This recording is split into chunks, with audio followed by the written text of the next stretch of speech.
Une délégation gouvernementale conduite par le ministre des Transports, Souleymane Soulama, et de la Solidarité nationale, Laurien Nezongo, s'est rendue sur les lieux de l'accident aujourd'hui.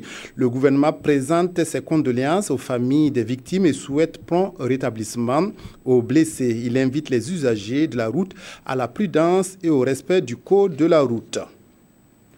Le carnet d'audience du président du Faso était bien chargé ce jeudi. Roch-Marc Christian Kaboré a reçu le président de Canopy Énergie, spécialisé dans l'énergie solaire et la biomasse, et qui a un projet de construction de 2 centrales solaires au Burkina. Le chef de l'État a aussi accordé un entretien à l'association des chansonniers traditionnels du Burkina, Alidou Badini Fousseni Kindo. Canopy Énergie chez le président du Faso. Les responsables de la multinationale sont venus présenter au chef de l'État burkinabé un projet de construction de 2 centrales solaires raccordées au réseau national.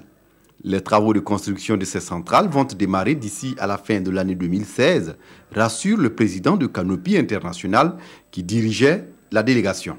Ces 2 centrales de 17 MW chacune permettront au Burkina Faso d'augmenter sa capacité de production électrique de 20%. Et donc de diminuer les délestages dont souffrent aujourd'hui beaucoup les populations locales. Ces centrales permettront de réduire la dépendance électrique du pays qui aujourd'hui importe une partie de son énergie des pays voisins.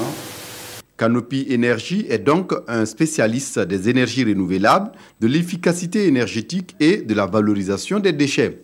Avec ces 2 centrales solaires, à Bobo-Dioulasso et à Pa, en mode partenariat public-privé, à terme, environ 20% des besoins énergétiques du pays seront couverts. Nous vendrons l'énergie directement à la Sonabel dans le cadre d'un contrat de vente d'électricité long terme de 25 ans. Et à l'issue de cette période de 25 ans, nous allons transférer la centrale à la Sonabel avec un transfert de technologie, une formation des équipes de la Sonabel, de façon à permettre à la Sonabel de reprendre l'exploitation de ces centrales. À la suite de Canopy Énergie, les chansonniers traditionnels de Ouagadougou sont allés réaffirmer au président du Faso leur engagement à l'accompagner dans son combat pour un Burkina Faso de paix. La musique moderne puise donc tout son savoir de la musique traditionnelle. Ceci étant, il a été donc question pour nous de faire savoir au président du Faso que dorénavant, cette musique traditionnelle sera un vecteur de la paix.